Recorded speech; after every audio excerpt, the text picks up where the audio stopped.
Welcome into This Week in Georgia Tech Athletics. I'm your host, Kyle Tait. Each week on Monday and Thursday, I'll give you a rundown of all the happenings across Georgia Tech sports. Given the poor weather conditions in the Atlanta area this week, the office was closed on Monday, so we were unable to bring you an update.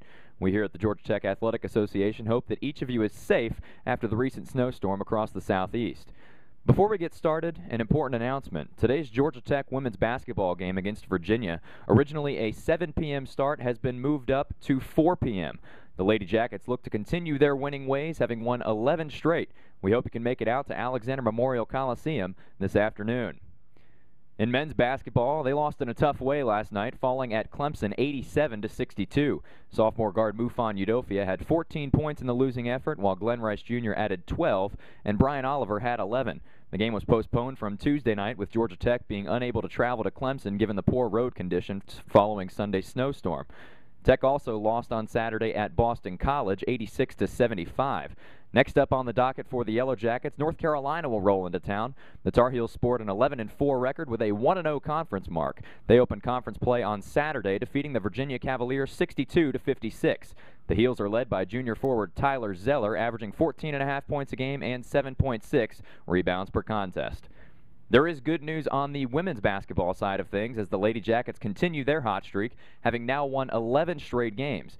Their 10th win in a row came at home 1 week ago today over the number 8 North Carolina Tar Heels. When Tech trailed UNC 70-63 with a minute left to play, they battled all the way back to get the big upset, 71-70.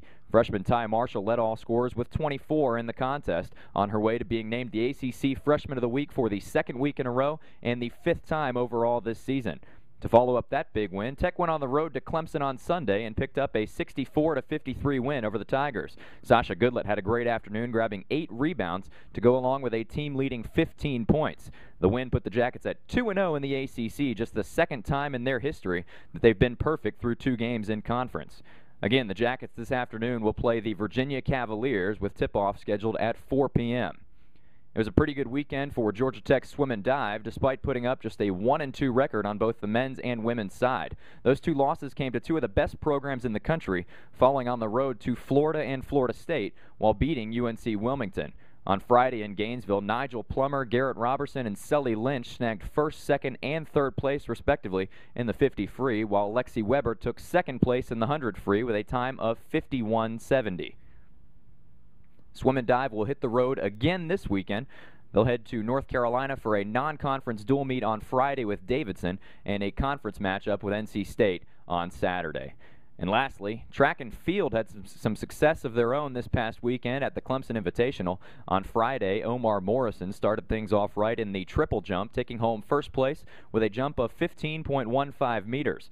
Then on Saturday, Mikhail Chambers earned 1st place in the high jump with a height of 2.05 meters. And for the women, Joanna Wright also performed well, earning 1st place in the pole vault with a height of 3.95 meters. The track and field team will next head to Lexington, Kentucky for the annual Kentucky Invitational this Friday and Saturday. Speaking of track, congratulations are in order to sprinter Perron Jones, Georgia Tech's co-student athlete of the week. He placed 2nd place in the 60-meter dash, coming in at 6.79 seconds, then placed 1st in the 200-meter dash with a time of 22.57 seconds. Also, congratulations to women's basketball freshman guard Ty Marshall for being named the other co-student athlete of the week. Marshall was just named the ACC Freshman of the Week for her outstanding play in Tech's wins over North Carolina and Clemson. That'll do it for this week in Georgia Tech Athletics. We hope you'll join us next time. For more information on any of these stories, feel free to visit the official website of Georgia Tech Athletics, www.ramblinrec.com. And don't forget to check back Monday for the next installment of This Week in Georgia Tech Athletics. Until next time, I'm your host, Kyle Tait.